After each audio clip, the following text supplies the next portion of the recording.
Adi, was it really the Portuguese who first made the Chinese call Europeans foreign devils? That sounds intense. Yeah, it actually comes from one disastrous first encounter in the early 1500s. The Portuguese showed up in southern China hoping to set up trade and make a fortune. Instead, they ended up raiding villages, kidnapping people, and acting like total pirates. The locals and the authorities were horrified, and eventually they kicked the Portuguese out and labeled them foreign devils. That name stuck, and it colored how the Chinese treated all Europeans for centuries. Wow. So one group blew it for everyone else? Pretty much.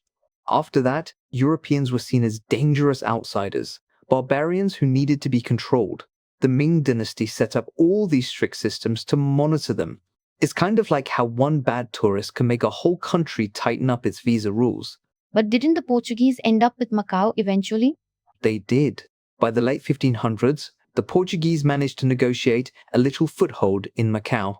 The Portuguese called it rent, but the Chinese called it tribute, as if they were doing the Portuguese a favor. It was a weird mix of business and politics. Is that how tea got to Europe? Exactly. The Portuguese started shipping tea to Europe and called it cha, using the Cantonese word. Later, the Dutch picked up tea from a different Chinese province, Fujian, and used the local word te. That's why in English we say tea. Your tea order today comes from this mix of cultures and trading routes. Speaking of drama, what was going on with the emperors at this time? Oh, buckle up. After the Portuguese fiasco, the Ming Dynasty had a string of very troubled emperors. The Jiajing Emperor died young, possibly from falling off a boat while drunk. He left no heirs, so his cousin, the Jiajing Emperor, took over. Jiajing was more interested in Daoist immortality potions and teenage concubines than actually ruling. That sounds like a reality show gone wrong. It kinda was. The court was a mess. Jiajing even refused to follow the proper rituals and tried to rewrite history so his father would look more important. Officials who disagreed were exiled or even killed. Didn't he survive an assassination attempt too?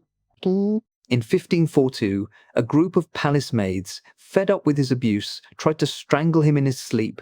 They failed, and he had them executed in a pretty gruesome way. After that, he basically hid from the world and left the government to rot from neglect. That's wild. So did things ever get better? Briefly, his son, the Longqing Emperor, tried to clean up the mess-fired corrupt officials, helped the peasants, even made peace with the Mongols. But then he got distracted by a beautiful concubine and lost interest in ruling. He died after just 6 years. So much for stability. Who came next? Longqing's son, the Wanli Emperor. He started strong reform the government, invested in public works, and brought prosperity.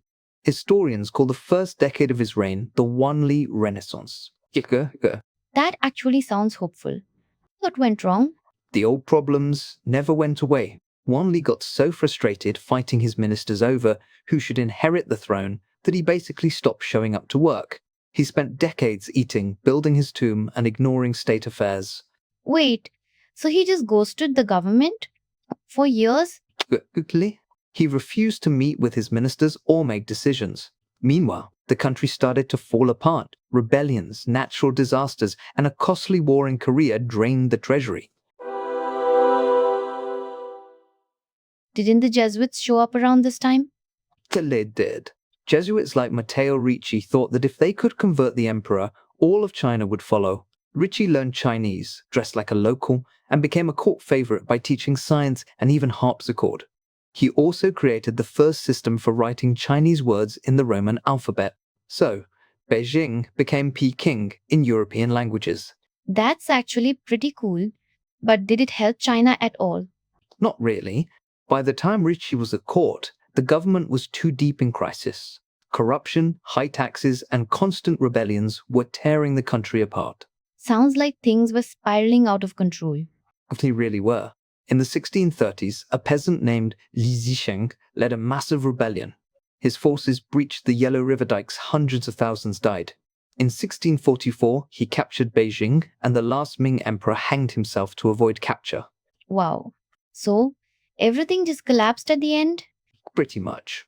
The Ming Dynasty went from the world's biggest, richest empire to complete chaos in less than a century.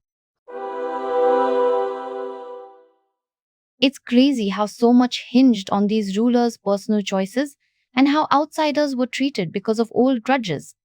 Is it just me? Or does this kind of stuff still happen? Absolutely, it still happens. Countries today judge each other based on first impressions or old stereotypes. If one group messes up, everyone pays the price. Think of modern visa bans or trade restrictions. And just like in the Ming, leaders' personal quirks can shape a nation's fate for generations. Even the tea thing. Our daily habits come from these weird twists of history. Exactly. Next time you drink tea, remember, it's not just a drink. It's a story about power, mistakes, and connection between cultures. And whenever you hear about a government in crisis or a country closing its borders, you're seeing the echoes of history. The details change, but the patterns keep repeating. So, understanding this stuff isn't just trivia. It helps us see why the world works the way it does now. That's right. History doesn't just repeat, it teaches. And the more we pay attention, the better we can understand the world we live in. That's it for today's episode on Fun Learn Talks, where stories from business, technology, and history keep your curiosity alive. If you enjoyed the journey, make sure to follow, rate, or share it with a fellow curious mind. And hey, we'd love to hear from you. Drop a comment or connect with us online. I'm Anu, and I'll catch you next time, right here on Fun Learn Talks. Until then, keep learning, keep wondering.